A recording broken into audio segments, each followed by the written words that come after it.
This is so good. It turned out so, so good. Try this. Most of all, like I always say, enjoy it. And if you enjoy good food, good cooking, great recipes, click that follow and like button and have a great, great night. Hi everybody, it's Denise. I got back from the ocean and my throat, I lost my voice. I was cheering on that band and I lost my voice. But anyway, I want to make this great recipe I have. It's another crock pot recipe, but I've been really looking forward to this one. Fast and easy, that's what we want, right? So we're gonna put I'd say a tablespoon of olive oil in this pan. All right. And we're gonna put a tablespoon, I'm tripping my English, tablespoon of butter. Now it's just starting to get hot.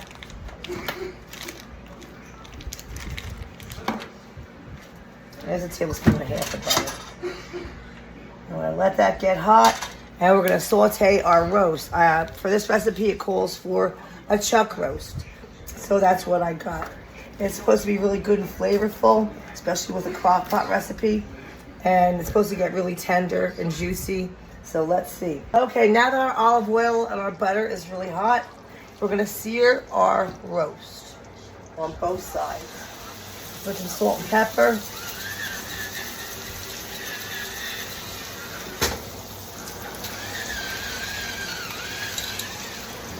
And garlic powder on each side.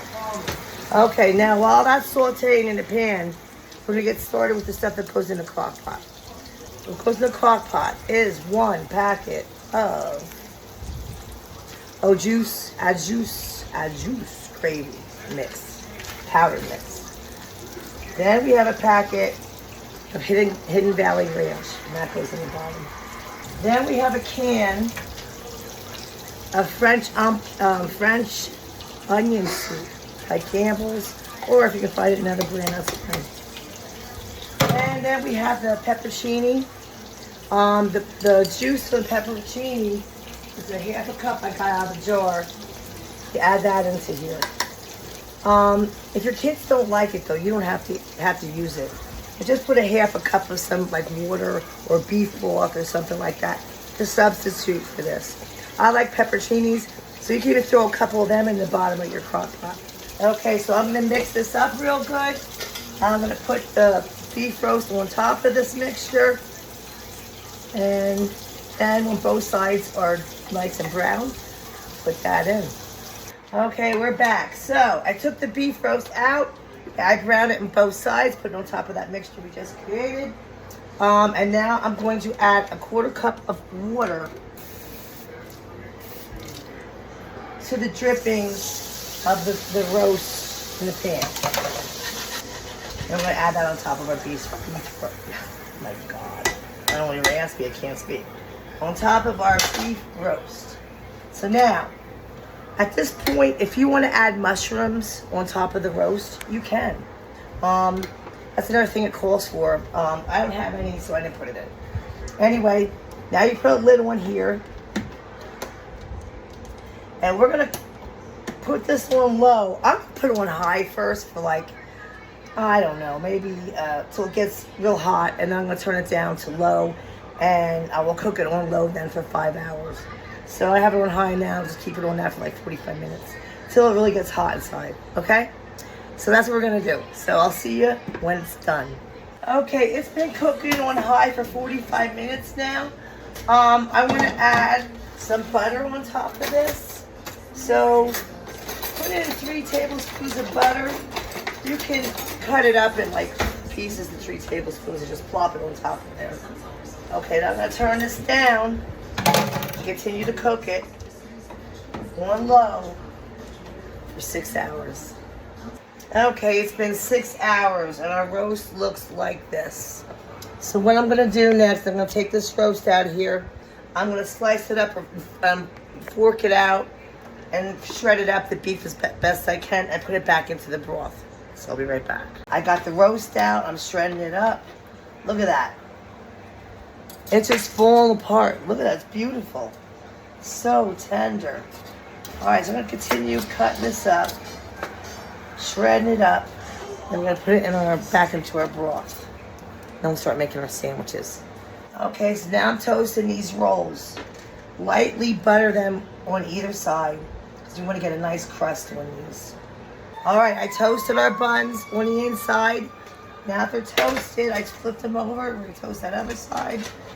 But in the meantime, I'm gonna put some, you should put provolone cheese on these. I didn't have any provolone, but I have mozzarella and I have cheddar. All right, and here is our roast beef, our French onion roast beef. It's all shredded up. Put that on a roll, just like that. Okay, here is the moment of truth.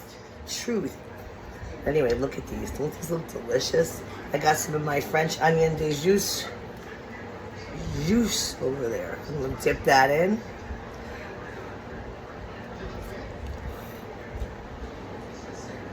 Oh my God. This got good reviews, but I didn't think it was gonna be this good. Wow. That was so easy. It was so good. You can use steak rolls, hoagie rolls, but I suggest to toast them after, and then put the roast in after you toast your rolls. But it is so good. And listen, it's a little kicky. It got a little kick to it from the peppers. So just use beef broth. That's all you have to do, because it still has the French onion soup in and the other spices in. But that's, for your family, in case, most kids don't like spicy stuff. You can do that. Anyway. I make this. This is so good. It turned out so good. Try this. Most of all, like I always say, enjoy it. And if you enjoy good food, good cooking, great recipes, click that follow and like button, and have a great night. See you soon.